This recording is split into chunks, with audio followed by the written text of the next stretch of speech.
You are listening to Walking Home from the ICU. We will be exploring how to save and preserve lives in the ICU. All opinions and views shared are unaffiliated with any organization.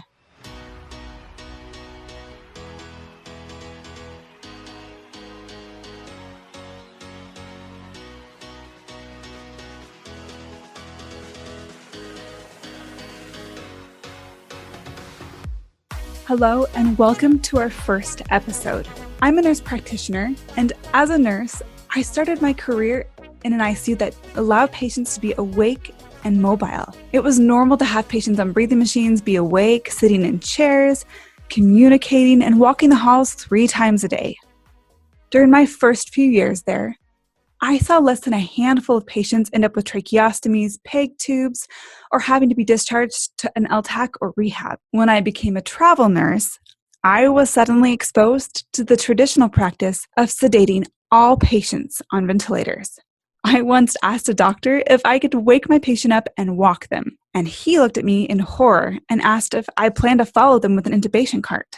It was then that I realized that our experiences and exposure ultimately influence how we manage patients on ventilators. As a travel nurse, I shrugged my shoulders and took on the win and roam approach and complied with the nuances at each hospital. I even found myself innocently laughing at insensitive sedation nursing jokes. Even though I had seen what it was like to send patients straight home from the hospital, as a nurse, I was still unaware of the magnitude of impact our practices have on patients' lives, families, careers, and futures.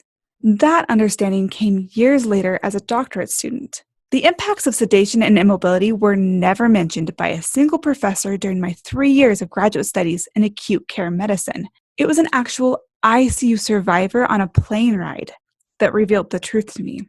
When I told my seat companion that I was an ICU nurse, the color instantly left his face. He then spent the next hour telling me about his experience in the ICU. It sounded like he had had a perforated esophagus from a procedure that led to peritonitis and severe septic shock. He was intubated on the ventilator for weeks or more, but that wasn't his main concern. His description of the worst part screamed to me ICU delirium. With tears rolling down his face, he tried to explain what it was like to have his limbs nailed to the ground in the middle of a forest, unable to flee from falling trees, crashing down on top of him on repeat. He later found out that it was an ear temperature probe, not a gun, that was held to his head every 2 hours.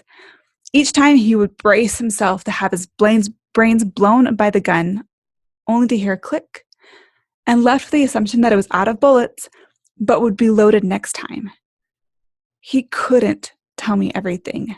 It sounded like what he had shared already was causing him anxiety. He had to go to rehabilitation to relearn how to walk, talk, swallow, and eventually have his tracheostomy removed. When he was finally home, he continued to relive those images of horror every time he closed his eyes. The depression and anxiety from the PTSD, along with the insomnia, sent him into a psychotic spiral. He said that his ex-wife, who he referred to as the love of his life, had slept on the floor of the ICU for those weeks and fought it all right with him. Yet a year post-ICU, he found himself not at all himself, divorced and alone. This discussion occurred about 4 years following the event. He was still unable to resume his career, and judging by the deep despair and emotion he expressed, he was not free from the trauma. At 48 years old, with no real comorbidities, my new friend had declared himself a DNR DNI. He said, "I know I sound really ungrateful. I feel guilty for feeling this way. I should be glad that they saved my life, but my time in the ICU ruined my life. My marriage, career, and life are ruined. If I am ever that sick again, no matter how reversible it is, I would rather die than cross a toe back into the ICU." I sat dumbfounded and had no response beyond crying with him. I had no idea. I had worked in the ICU for 5 years and had never heard anything like it. I couldn't help but think back to the dozens of patients that I had sedated during my travels. I felt haunted. This was not what I had signed up for. Like almost every other professional in the medical world, I had chosen to become a nurse because I wanted to help. I aspired to alleviate human suffering and even save lives. I still didn't know what this all meant or what to do with this information until I had a contrasting experience.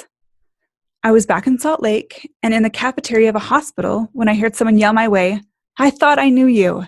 I turned around and really recognized the woman talking to me. Her face, the hands with the missing fingers, and then it all came back to me. The room, the ventilator, the pneumonia, the anxiety, yes. She was tough, but so was I.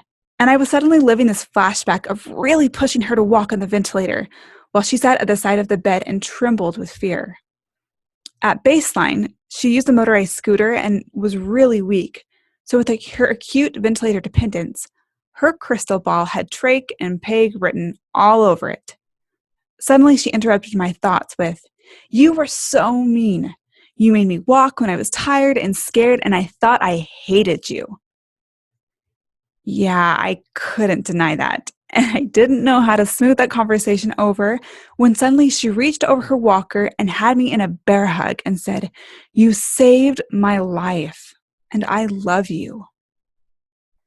That moment penetrated me. I remembered that her main goal and focus was to get home. What she meant by, "You saved my life," was not that I just kept her on the ventilator. She got back to what her life meant to her. She had the value. She went home to her partner and her dogs. She taught me that is what it means to save a life. This survivor friend understood before I did that saving lives in the ICU is done by preserving function and allowing a full restoration of their lives as a whole. That is what this podcast is all about. It is about how to save lives, not just specific organs. The ICU I work in maintains that focus and caters all treatments to that. Therefore, 98% of our survivors walk themselves out of the hospital doors and go straight home. We will be learning about this from everyone involved in the process in the ICU team. We will hear from nurses, respiratory therapists, doctors, nurse practitioners, physical therapists, pharmacists, occupational therapists, speech therapists, and especially survivors and their family members. We will talk of our experiences a little off the books, as well as dive into the books. We will be dissecting and yet simplifying current research to make it come alive and mean something. I truly believe every member of the ICU wants to see our patients succeed and go on to thrive in their lives. Yet we have minimal insight into what happens to those we have served after they leave our units. Until the last few years, we have been fairly unaware of the impact of some of our ICU culture and practices. It is hard to change, and we will never change unless we have reason to. If you have listened thus far, you likely find value in patient survivorship. For you awesome ICU nurses out there that are tired of feeling harped on about the A to F bundle, CAM scoring, early mobility, etc., don't go. We all have something to learn from each other. Please listen to our survivors. Keep an open mind as we explore our practices in the ICU. We're going to be thinking outside the box. We're going to hear from people who are doing things we didn't even think were possible. That should be exciting to us. See the possibilities. Let's explore and reconnect with the altruistic roots of our journey to being in the ICU. When we truly understand the why, we will find our how.